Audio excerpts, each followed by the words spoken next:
राजस्थान विधानसभा का मानसून सत्र 20 अगस्त से शुरू होने जा रहा है और जाहिर सी बात है कि इस मानसून सत्र में आपको काफी ज्यादा हंगामे देखने को मिलेंगे। अब सवाल यह है कि सरकार जो प्लानिंग कर रही है कि इस बार काफी बिल लाए जाएंगे जनता के हित के लिए, जिसमें यूसीसी भी शामिल है।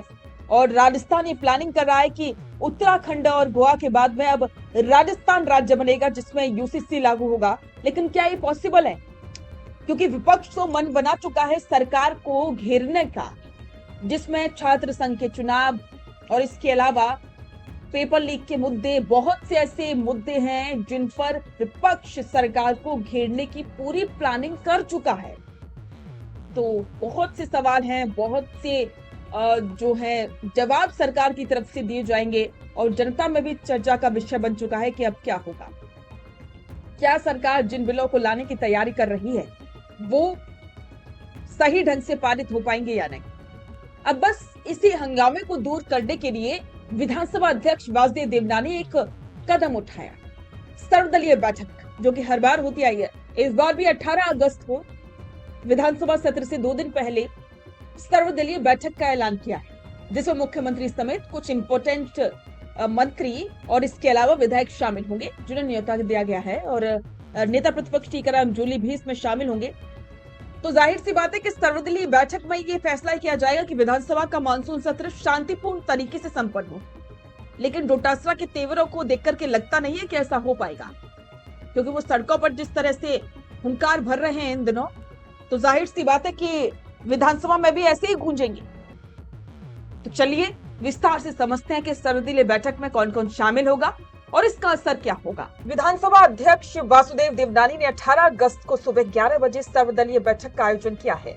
विधानसभा सचिवालय की ओर से इस महत्वपूर्ण बैठक में शामिल होने के लिए सत्ता पक्ष और विपक्ष के तमाम शीर्ष नेताओं को औपचारिक निमंत्रण भेज दिया गया।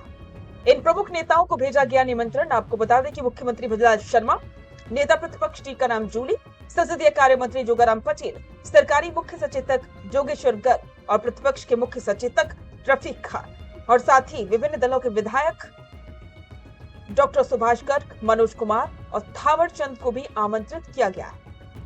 बैठक के उद्देश्यों को स्पष्ट करते हुए विधानसभा अध्यक्ष वासुदेव देवनानी ने एक बेहद महत्वपूर्ण बात कही है। उन्होंने कहा कि सदन जनहित के मुद्दों पर चर्चा का सर्वोच्च लोकतांत्रिक मंच है। इसकी गरिमाएं बनाए रखना सभी राजनीतिक दलों, जनप्रतिनिधियों की सामूहिक जिम्मेदारी है। वासुदेव देवनानी के अनुसार इस सर्वदलीय बैठक का मूल उद्देश्य सत्र को शांतिपूर्ण, व्यवस्थित और सार्थक ढंग से संचालित करना है। इसके साथ ही जनहित के ज्वलंत मुद्दों पर सदन के भीतर सकारात्मक और फलदायी चर्चा हो, इसके लिए सभी दलों के बीच आम सहमति बनाने की कोशिश की जाएगी। इस बैठक की एक और खास और ऐतिहासिक बात यह है कि विधानसभा अध्यक्ष पद का पदभार संभालने के लिए वासुदेव देवनानी की 7वीं सर्वदलीय बैठक होगी। देवनानी ने कहा कि प्रत्येक विधानसभा सत्र से ठीक पहले सर्वदलीय बैठक बुलाने की परंपरा लोकतांत्रिक संवाद को मजबूत करने की दिशा में एक अत्यंत महत्वपूर्ण पहल है। इससे सदन में बिना किसी गैर जरूरी व्यवधान के जनता से जुड़े वास्तविक मुद्दों पर विस्तार से चर्चा का मार्ग प्रशस्त होता है। 20 अगस्त से शुरू हो रहे इस 6वें सत्र में जनता से जुड़े कई अहम बिलों और राज्य के समसामयिक मुद्दों पर तीखी बहस देखने को मिल सकती है। अब देखना ये होगा कि 18 अगस्त को होने वाली इस सर्वदलीय बैठक में सत्ता पक्ष और विपक्ष के बीच कितना तालमेल बैठ पाता है।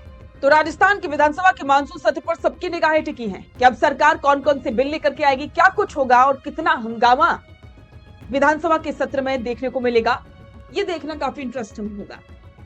तो इस पर तमाम अपडेट के लिए बने रहें द फैक्ट इंडिया के साथ में, और आपके विचार भी कमेंट बॉक्स में जरूर साझा करें। अपना पॉडकास्ट शुरू करना चाहते हैं और चाहते हैं कि पहले दिन से उसे लाखों लोग देखें, तो अब ये पॉसिबल है जयपुर में। जयपुर का सबसे तेजी से बढ़ता हुआ digital news channel the fact India आपके पॉडकास्ट को वर्ल्ड क्लास बनाने के लिए जयपुर के बीचों बीच श्याम नगर में लाया है world class podcast setup, green screen setup, उसे शूट करने के लिए best state of the art facilities, editor से लेके लाखों फॉलोअर्स और करोड़ों वाली रील्स वाला यूट्यूब चैनल, और ये सब आपको एक ही जगह पर मिलने वाला है। तो पूरी जानकारी के लिए आज ही व्हाट्सएप कीजिए इस नंबर पर।